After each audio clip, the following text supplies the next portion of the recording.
Hi guys, இப்போ நம்ம வந்து எல்லோ ஜோன் 160 ஸ்டோரிஸ்லாம் இப்போ போட போகிறோம். இப்போ வந்து இதுதான் ஃபஸ்ட்டு ஸ்டோரி. இந்த ஸ்டோரியை தமிழ்லேயே நம்ம தான் தேர்டாக பேசுகிறோம். தமிழே 2 பேர் பேசியிருக்காங்க. அப்புறம் நம்ம தேர்டோட நம்ம தான் தமிழில் சொல்ல போகிறோம் ஸ்டோரியை. இந்த ஸ்டோரி நேம் வந்து கிரானி.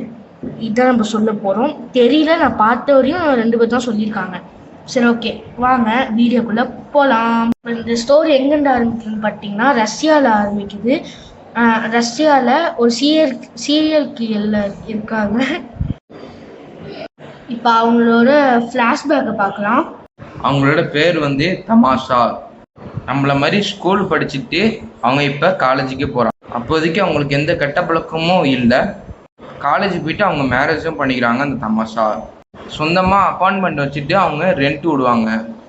அப்புறமா ஒரு 2-3 வருஷம் போது அவங்க ஜாலியாக வாழ்றாங்க. திடீர்னு என்னன்னு தெரியல, தசாமோட ஹஸ்பண்ட் இறந்து போகிறாங்க. இது எப்படின்னு கேட்டிங்கன்னா தெரியல. அவங்க வந்து போலீஸ்கிட்ட போயிட்டு எங்கள் ஹஸ்பண்ட் இறந்துட்டாங்க, எப்படின்னு தெரியல, கொஞ்சம் வந்து செக் பண்ணுங்க அப்படிங்கிறாங்க. போலீஸும் பார்த்தீங்கன்னா எவிடன்ஸ் பண்ணுறாங்க. வீட்டிலலாம் வந்து ரோட்லேயும் பார்க்குறாங்க, அவங்க எல்லா இடத்துலையும் பார்க்குறாங்க போலீஸு. ஆனால் ஹஸ்பண்ட் எப்படி செத்தாங்கன்ட்டு ஒரு எவிடன்ஸ் கூட இல்லை. அவங்க எப்படி செத்துக்காங்கன்னு பார்ப்போம். கத்தியால் குத்தி ஹஸ்பண்ட் இறந்துருக்காங்க. யார் கொலை பண்ணாங்கன்னு போலீஸால் ஒரு இன்ட்டு கூட எடுக்க முடியல. அப்புறம் கொஞ்ச நாள் போகுது. அப்போ அந்த பாட்டு என்ன பண்ணுறாங்கன்னா, யாரெல்லாம் அந்த அப்பார்ட்மெண்ட்டில் வாழ்ந்துட்டு இருக்காங்களோ, நம்ம சொன்னோம்ல அந்த தசாமோட ஹஸ்பண்ட் வந்து ஒரு அப்பார்ட்மெண்ட் வச்சுருக்காங்கன்ட்டு, அந்த அப்பார்ட்மெண்ட்டில் வாழ்ந்துட்டு இருக்காங்களோ, அவங்க ஹஸ்பண்ட் இறந்ததுனால இப்போ அந்த பாட்டி தான், அந்த தசாமான்னு உள்ளவங்க தான் இப்போ அந்த அப்பார்ட்மெண்ட்டை மெயின்டைன் பண்ணிட்டு இருக்காங்க. பாட்டியை வந்து அந்த அப்பார்ட்மெண்ட்டில் உள்ள பசங்களெல்லாம் என் வீட்டுக்கு வா, வந்து சாப்பிட்டுட்டு போ அப்படின்னு வந்து கூப்பிடுறாங்க.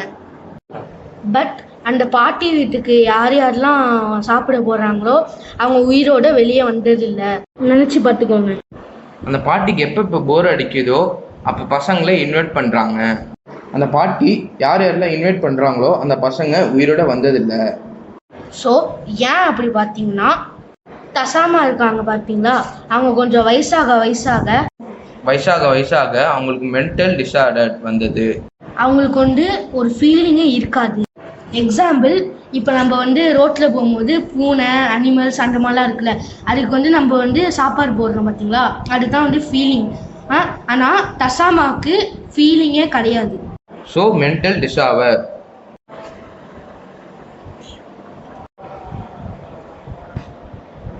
யார் எப்படி போனால் எனக்கு என்ன, நான் சுயநலவாக இருப்பேன் அப்படின்னு ஆயிடுச்சு.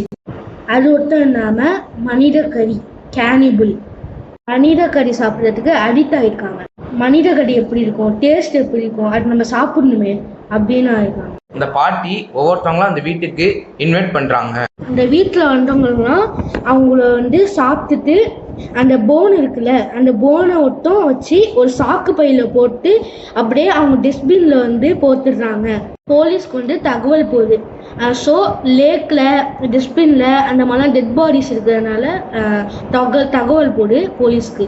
போலீஸ்லாம் பதறாங்க.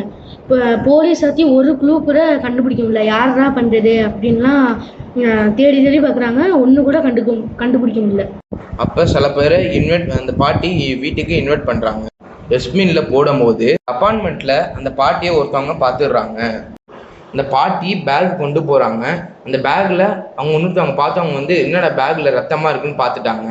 போலீஸ்க்கு அவங்க இன்ஃபார்ம் பண்ணுறாங்க. அப்பார்ட்மெண்ட் ஓனரு பேக்கில் எதுவும் ரத்தமாக எடுத்துகிட்டு போகிறாங்க அப்படின்னு சொல்லியிருக்காங்க.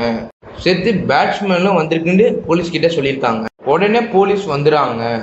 தமாரா அவங்க வீட்டுக்கு போலீஸ் போகிறாங்க. போலீஸ் போய் அவங்க வீட்டுக்கு போய் பார்த்தோன்னே, தமாரா வீட்டுக்கு பார்த்தோன்னே போலீஸ் போய் போனோடனே அவங்க டெட் பாடியில் ரத்தமும் இல்லை, ஒரு ஆதாரம் கூட இல்லை. அந்த வயசானவங்களாம் சாவடிப்பாங்களான்ட்டு போலீஸ் நினச்சிட்டாங்க. போலீஸ் வந்து இப்போ வெளியே போகிறாங்க. அவங்க போலீஸ் வந்து வெயிட் பண்ணுங்க அப்படிங்கிறாங்க. ஏன்னு பார்த்தா அந்த வீட்டில் வந்து ஒரு டைரி கண்டுபிடிக்கிறாங்க. டைரியில் தசாமான்ங்கிறவங்க என்ன பண்ணியிருக்காங்கன்னா, அதாவது அந்த கழுவி, அவங்க வந்து அந்த டைரியில் நான் வந்து கொலை பண்ணியிருக்கேன், எத்தனை கொலை பண்ணியிருக்கேன், யாரெல்லாம் கொலை பண்ணியிருக்கேன் அப்படின்னு எழுதி வச்சுருக்காங்க. அவங்க எப்படி கொலை பண்ணியிருக்காங்க, என்ன கொலை பண்ணியிருக்காங்க, எப்படி சாப்பிட்டாங்கலாம் எழுதி வச்சிருக்காங்க. நம்ம சொன்னோம் பார்த்தீங்களா, அந்த அப்பார்ட்மெண்ட் உள்ளவங்களை வந்து சாவடிச்சாங்களே, அதே மாதிரி அந்த டைரியில் வந்து அவங்க எழுதியிருக்காங்க, நான் தான் இந்த அப்பார்ட்மெண்ட்டில் உள்ளவங்கள சாவடித்தேன் அப்படின்ட்டு. அப்பார்ட்மெண்ட்டில் சாவடிச்சாங்க பார்த்தீங்களா, அவங்க ஏஜி, நேமு, அவங்களோட டேட் ஆஃப் பர்த் அதெல்லாம், அவங்களோட கலர் கூட டைரியில் எழுதி வச்சுருக்காங்க. அவங்க வந்து லங்ஸ் சாப்பிட்டேன், ஹார்ட்டு சாப்பிட்டேன் அதெல்லாம் எழுதுகிற ஒன்றும் இல்லாமல் அதோட டேஸ்ட் எப்படி இருந்துச்சுன்னா எழுதியிருக்காங்க. அதில் அதுவும் டீட்டெயிலாக எழுதி வச்சுருக்காங்க. ஃபஸ்ட்டு சாவடிச்சவங்கள பாத்ரூமில் போயிட்டு கட்டி வச்சு குத்தி சாவடிச்சிருக்காங்க. இப்போ வந்து நான் கிராணி கேமுக்கு வரேன். உங்களுக்கு நல்லாவே தெரிஞ்சிருக்கும் கிராணி கேம் விளாண்டவங்களுக்குலாம். இப்போ நீங்கள் வந்து கேமில் வந்து நீங்கள் எந்திரிப்பீங்க பார்த்தீங்களா, கேம்லேருந்து ஃபஸ்ட்டு விளாடுங்க பார்த்தீங்களா, விளாண்டோன்னே என்ட்ரன்ஸ் பக்கத்தில் ஒரு ரெஸ்ட் ரூம் இருக்கும் பாருங்கள், அங்கே வந்து பாத்தப் இருக்கும்ல, அந்த பாத்தப் உள்ள ரத்த கடை இருக்கும் பார்த்தீங்களா, அதுதான் ஃபஸ்ட்டு சாவடிச்சவங்கள கடை. இதுதான் ஒன்று அவங்க வீட்டு பேஸ்மெண்ட்டில் மண்டையை வச்சு சுத்தியில் வச்சு அடித்து உடச்சிருக்காங்க மண்டையை. அதுவும் இப்படி கிராணி கேம் விளாண்டா பேஸ்மெண்ட்டில் ரத்த கடை இருக்கும், அது ஒன்று தெரியும் உங்களுக்கு. அது அங்கே தான் இன்னொருத்தவங்கள அடித்து உடச்சிருக்காங்க.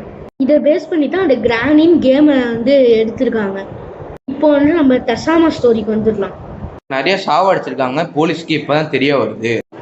இதில் ஒரு ஷாக்கான நியூஸ் இருக்குது. ஹஸ்பண்ட் செத்தாங்களே ஃபஸ்ட்டு, அவங்கள சாவடிச்சது தசாமா தான்.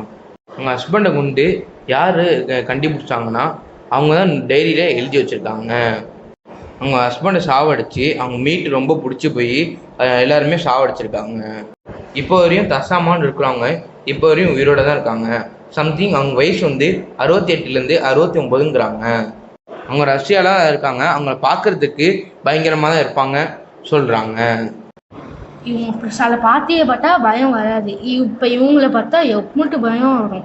இவங்க எத்தனை கொலை பண்ணியிருக்காங்கன்னா 16 கொலை பண்ணியிருக்காங்க. இந்த 16 பேரையும் சாப்பிட்ருக்காங்க அந்த மீட் எடுத்து. ஸ்டோரி பார்க்குறதுக்கு எனக்கே லேசாக பயமாக இருக்குது. சரி, இதோடு நம்ம இந்த வீடியோ முடிச்சுக்கலாம். மறக்காம லைக், ஷேர், சப்ஸ்கிரைப் பண்ணிக்கோங்க. இந்த வீடியோவில் எந்த ஸ்டோரியை பற்றி பேசுகிறது கமெண்ட்டில் சொல்லிடுங்க.